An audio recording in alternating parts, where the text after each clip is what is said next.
ya. Jadi kami menyayangkan bahwa dari sisi penangkapan dan penahanan ini sesuatu yang sangat melanggar hukum acara pidana. Contoh, saya ambil kajiannya pertama ya. Untuk penangkapan, mereka ini kalau kita lihat dari kualifikasi subjek hukum pelaku tindak pidana, mereka ini bukan pelaku tindak pidana organized crime atau white collar crime atau kejahatan transnational crime. Ini kejahatan-kejahatan biasa, bukan kejahatan tindak pidana korupsi, bukan kejahatan yang mengancam keselamatan, keamanan, pertahanan negara Republik Indonesia, sehingga jam 7 pagi itu harus dilakukan upaya paksa berupa penangkapan dan keadaannya sangat dramatis ya. Agendanya hari ini ya tadi saya katakan bahwa Mas Roy dan Bu Tifa akan diserahkan ke wilayah hukum Kejaksaan Negeri Jakarta Selatan. Dengan demikian maka semua proses penyidikan itu telah selesai ya, Bang Ristan ya. Kebetulan saya di sini didampingi juga oleh salah satu anggota tim kuasa hukumnya dari Mas Roy ya, yaitu Bang Ristan. Nanti bisa diberikan penjelasan juga ya Bang ya. Nah, kami hari ini akan mendampingi proses penyerahan tersangka dan barang bukti, dan tentu ada beberapa hal yang ingin kami pastikan. Pertama adalah apakah akan dilakukan kelanjutan penahanan atau tidak ya. Karena pagi ini kami secara resmi juga sudah mengajukan surat permohonan penangguhan penahanan. Karena mereka sekarang ini kan statusnya lagi dalam tahanan Polda. Nah, begitu beralih kewenangannya menjadi kewenangan dari penyidik Polda Metro Jaya, dari penyidik Polda Metro Jaya ke Kejaksaan, maka secara resmi hari ini juga kami mengajukan permohonan penangguhan penahanan. Nah, itu hal pertama yang ingin kami pastikan. Hal yang kedua adalah kami juga akan memastikan terkait dengan penyerahan barang bukti ya, barang bukti ijazah. Tentu kami ingin bahwa ada kepastian bahwa barang bukti itu sudah diserahkan dari pihak Polda Metro Jaya kepada pihak Kejaksaan, dan nantinya barang bukti itu kalaupun dilakukan dilakukan tahap persidangan ya Bang, ya, maka tentu kita akan masuk dalam proses pembuktian terkait dengan ijazah itu. 50 tokoh itu saya tidak bisa sebutkan siapa saja tokohnya, mungkin itu adalah tujuannya untuk memberikan dukungan moral ya. Dan surat permohonan penangguhan penahanan itu dibuat atas nama keluarga, karena berdasarkan hukum acara pidana pasal 31 KUHP bahwa penangguhan penahanan itu adalah hak seorang tersangka yang sedang ditahan boleh mengajukan penangguhan, dan kemudian yang menjaminkan utamanya adalah pihak keluarga. Ya, jadi Mas Roy jaminan utama penangguhan penahanannya atau permohonan penangguhan penahanannya diajukan oleh istri, kemudian untuk Bu Tifa oleh anak. Dan kemudian ada beberapa tokoh atau mungkin puluhan tokoh juga yang memberikan dukungan moral melalui tanda tangan untuk memberikan dukungan bahwa jaminan penangguhan penahanan itu bisa mudah-mudahan diberikan oleh pihak Kejaksaan. Kami sejauh ini belum mendapatkan informasi di rumah tahanan mana Mas Roy dan Bu Tifa akan dititipkan, tetapi yang pasti Mas Roy dan Bu Tifa akan diserahkan kepada Kejaksaan, dan kami akan melihat sejauh mana koordinasi dengan pihak Kejaksaan. Jadi gini, semalam itu memang sempat terjadi satu perdebatan sengit ya, bahwa ada rencana Mas Roy dan Bu Tifa mau dipulangkan secara paksa di tengah malam dari Rumah Sakit Polri Bayangkara ke Polda Metro Jaya lagi. Nah, kami semalam keberatan. Keberatan itu dua hal. Pertama, tidak ada kebutuhan urgensi untuk memulangkan seorang tersangka yang saat itu menjadi pasien rawat inap dari Rumah Sakit Polri Bayangkara. Ya, jadi tidak ada kebutuhan yang mendesak, karena beberapa jam setelah itu kan sudah akan dilakukan penyerahan tersangka dan barang bukti. Buat apa lagi dikembalikan malam-malam jam 12 malam ke Polda Metro Jaya. Kemudian yang kedua, hal itu juga melanggar Undang-Undang Kesehatan dan Perlindungan Pasien, Permenkes terkait dengan perlindungan pasien. Berdasarkan aturan di dalam bidang kesehatan, seorang pasien yang sedang melaksanakan rawat inap, meskipun statusnya adalah sebagai tersangka dan dalam keadaan tahanan, maka tidak boleh dikeluarkan di malam hari. Tunggu saja pagi hari. Makanya atas dasar kompromi tadi malam, Mas Roy dan Bu Tifa baru kemudian dipulangkan ke Polda Metro Jaya pagi tadi. Jadi kami fungsi dari kuasa hukum adalah melakukan check and balance, melakukan pengawasan juga, dan melakukan kontrol terhadap proses penegakan hukum ini. Ya, seperti itu Mbak. Jadi ada tambahan kalau menyangkut kesehatan ada KUHP yang mengatur 142J. Maka yang paling utama itu adalah permintaan dari tersangka. Nah, kalau permintaan dari tersangka itu maka secara otomatis gitu loh ya, baru iya, jangan main comot gitu loh ya. Ini orang urusan cuman kepentingan umum kok jadi berantakan begini. Harusnya ditunjukkan dulu itu barang ada enggak. Nah, sampai detik ini kita bicara di depan rekan-rekan ini TV dan YouTube tidak pernah kita lihat barang itu asli. Tidak ada. Lah bagaimana sekarang orang itu dipaksa diproses dan poin pasalnya cuma 310, 311 tidak bisa menangkap dan tidak bisa menahan. Nah, ada penyelundupan pasal, itu yang bermasalah. Pasal 32 ITE dan pasal 35 itu nggak boleh. HAM bertentangan dengan hak asasi manusia. Saya kira itu aja. Ya, saya jelaskan ya. Jadi penangguhan penahanan baru saja kami serahkan melalui PTSP ya, Kejaksaan Negeri Jakarta Selatan, dan sudah diterima oleh pihak Kejaksaan Negeri Jakarta Selatan. Yang mengajukan itu adalah keluarga dari tersangka atau prinsipal, yaitu untuk Mas Roy diajukan oleh istri dari Mas Roy. Karena yang bisa mengajukan permohonan itu hanyalah pihak keluarga. Tetapi 50 tokoh masyarakat itu ataupun tokoh-tokoh itu hanya untuk memberikan dukungan, jaminan bahwa dua tersangka ini tidak mungkin akan melarikan diri, tidak mungkin juga akan menghilangkan barang bukti, dan barang bukti mana lagi yang mau dihilangkan? Toh semua barang bukti kan sudah disita oleh Polda Metro Jaya.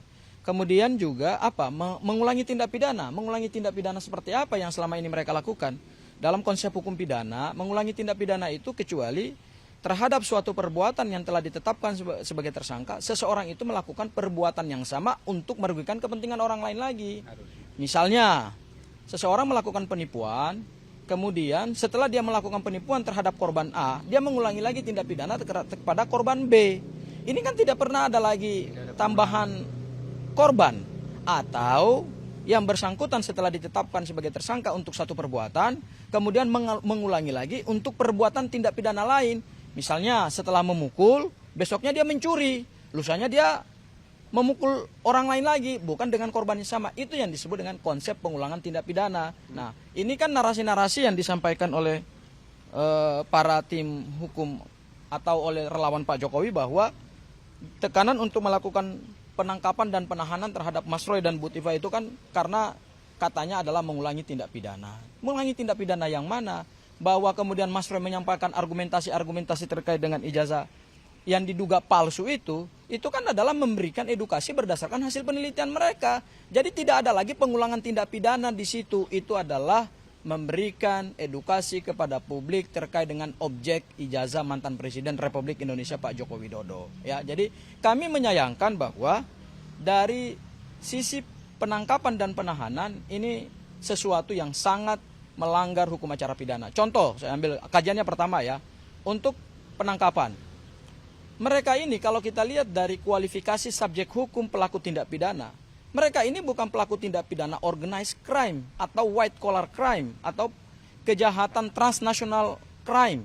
Ini kejahatan-kejahatan biasa, bukan kejahatan tindak pidana korupsi, bukan kejahatan yang mengancam keselamatan, keamanan, pertahanan negara Republik Indonesia, sehingga jam 7 pagi itu harus dilakukan upaya paksa berupa penangkapan dan keadaannya sangat dramatis ya. Ini hanya dua warga negara berlatar belakang sebagai peneliti, bahkan Bu Tifa pada saat ditangkap itu jam 8 harus menyelesaikan sidang doktoral di Fakultas Kedokteran Universitas Indonesia. Tetapi karena tiba-tiba ditangkap, akhirnya Bu Tifa harus menyelesaikan ujian tersebut melalui Zoom di ruang Polda Metro Jaya. Kemudian yang kedua, kalau dilihat dari kualifikasi delik, ini deliknya mah delik sederhana. Pasal pencemaran nama baik dan fitnah.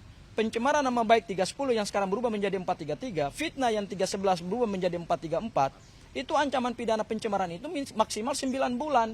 Sementara fitnah maksimalnya adalah 2 tahun. Maka berdasarkan Kitab Undang-Undang Hukum Pidana, terhadap jenis delik atau kualifikasi delik yang ancamannya di bawah 5 tahun ya tidak bisa dilakukan penangkapan dan penahanan. Ya, coba kita lihat Rasman Arif Nasution Ya, yang hari ini statusnya sebagai terpidana kasus pencemaran nama baik terhadap Hotman Paris. Sejak ditetapkan sebagai tersangka, apa pernah ditahan? Pasal penetapan tersangkanya sama, 310, 311. Sylvester Matutina, yang hari ini adalah putusannya sudah inkrah van Hawisde. Ya, juga bersama Rasman. Inkrah van Hawisde. Juga tidak pernah dilakukan penahanan, padahal juga korbannya adalah mantan presiden yang saat itu juga berkuasa sebagai wakil presiden Republik Indonesia. Pasal penetapan tersangkanya sama, yaitu pencemaran nama baik dan fitnah. Ya. Jadi tidak ada pelaku pencemaran nama baik dan fitnah itu yang ditangkap, ditahan, apalagi dipaksa malam-malam, ya kan, untuk dipulangkan ke Polda Metro Jaya pada saat masih menjadi pasien rumah sakit dari Rumah Sakit Bayangkara. Kemudian yang ketiga, dari sisi urgensi hukum. Sebetulnya tidak ada urgensi untuk melakukan penangkapan dan penahanan. Karena apa? Semua tahapan penyidikan itu sudah selesai. Pada tanggal 30 April 2026, berkas perkara sudah dinyatakan lengkap atau P21 oleh Kejaksaan Tinggi DKI. Sehingga dengan demikian, begitu keluar P21, maka proses penyidikannya juga telah selesai. Penangkapan itu kalau dilakukan oleh penyidik hanya dalam rangka untuk melakukan proses penyidikan. Loh, orang penyidikannya sudah selesai. Ya kan? Apalagi kebutuhannya. Kami melihat bahwa ada nuansa ini pemaksaan untuk melakukan penangkapan dan penahanan karena ada kekhawatiran jangan sampai di Kejaksaan Negeri tidak dilakukan penahanan. Makanya kemudian Polda Metro Jaya mengambil risiko itu. Ya, jadi kami melihat bahwa penegakan hukum ini sangat tidak sesuai dengan due process of law. Kemudian ada yang mengatakan begini, kan ada pasal 3235. Iya, pasal 3235 itu pasal susupan.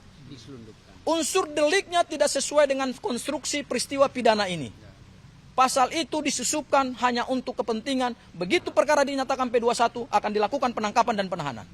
Kami makanya mencurigai dari awal pasal 32 dan pasal 35 Undang-Undang ITE dipaksakan masuk dalam surat penetapan tersangka dan berkas perkara pidana ini supaya begitu dinyatakan P21 oleh kejaksaan maka mereka akan ditangkap dan ditahan. Dan akhirnya akan terbukti. Padahal coba kita lihat unsur delik dalam pasal 3235 tidak sesuai dengan konstruksi peristiwa pidana ini. Dan kami yakin pasal 3235 itu tidak akan terbukti di dalam proses persidangan. Karena deliknya tidak sesuai. Tetapi karena ada kewenangan untuk menyeludupkan pasal yang didasarkan pada undang-undang, akhirnya yang terjadi adalah Mas Roy dan Bu Tifa harus ditahan dan ditangkap. Dan hari ini kami secara resmi membantu pihak keluarga, memfasilitasi pihak keluarga agar Mas Roy dan Bu Tifa segera mendapatkan penangguhan penahanan karena penangkapan dan penahanan ini tidak mempunyai urgensi hukum dan melanggar ketentuan hukum acara pidana. Apalagi penangkapannya tidak didahului dengan surat pemanggilan yang sah dan patut, maksimalkan 2 kali. Ya, pemanggilan aja tidak pernah dilakukan, tiba-tiba dilakukan upaya paksa berupa penangkapan. Seperti itu dari saya. Mungkin apa mau ditambahkan? Saya pertegas, kalau tadi dianggap pengulangan, itu diatur di pasal 23 ayat 1 KUHP yang baru. Maka di situ ada jarak 5 tahun dan itu terjadi proses yang berbeda. Itu satu.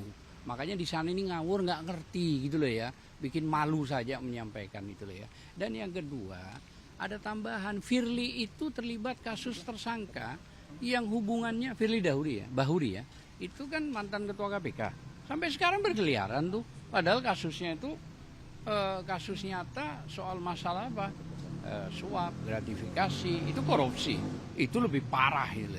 Dan persoalan yang terakhir ini yang tadi dianggap melanggar KUHP, bahwa memang ini kalau kita mengacu pada KUHP yang lama 881 pasal 112 113, KUHP yang baru pasal 100 ditambah pasal 97 bahwa tersangka wajib diberikan surat pemberitahuan untuk pemeriksaan 3 hari. Misalnya kalau kemarin kan hari Jumat, harusnya hari Selasa sudah diterima surat. Nggak ada itu surat.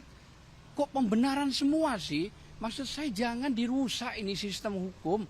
Ini KUHP loh. Yang tertinggi loh, penyidik itu wajib tunduk kepada KUHP gitu loh ya. Bukan tunduk kepada Jawa Tengah atau Solo atau kemanapun. Tapi tunduk kepada KUHP. Tapi kalau ini semua ditabrak, inilah yang terjadi. Premanisme hukum yang dipaksa-paksa untuk melakukan proses penangkapan, setelah itu penahanan. Dan memang tidak layak karena pasalnya itu pasal yang tidak bisa menangkap dan menahan. Kenapa sih Sylvester itu coba tangkap yang tadi dijelaskan oleh Mas Sangaji, kenapa sih Rasman ini hari masih berkeliaran kok? Ya ditambah tadi Firly Dahud, ini orang ahli karya ilmiah kok ditangkap, ini kan gila ini kalau kayak gini caranya gitu loh ya. Bagaimana sih? Dan ada hal yang paling lucu, jangan dipaksa orang itu dibawa. Masa orang tidak siap mandi dulu, kayak nunggu minum kopi, kayak malah salah satu katanya penyidik katanya masuk ke ruangan lagi pas pakai celana pendek si istri. Ini kan nggak benar ini nggak benar sama sekali. Kalau ada indikasi berdasarkan KUHP 97 ini penculikan, ya kira-kira bisa saja ini terjadi. Karena melanggar KUHP kok. Harusnya ada surat, dan kami sudah cek kemarin waktu didampingi beliau dan didampingi kita juga. Tidak ada surat pemberitahuan dari awal. Padahal ingat loh, 6 bulan kurang lebih, ya kan wajib lapor. Harusnya yang benar penyidik disiapkan saja surat. Pak, ini 3 hari lagi ya datang ya Pak ya. Itu bagus. Kalau ini caranya dilakukan dengan memberangus sebuah keadilan, maka wajar sakwasangka premanisme ini sudah terjadi juga di ranah hukum. Saya kira itu aja. Terima kasih. Subscribe, share, like, and comment. Subscribe, share, like, and comment. Subscribe, share, like, and comment. Subscribe, share, like, and comment. Subscribe, share, like, and comment.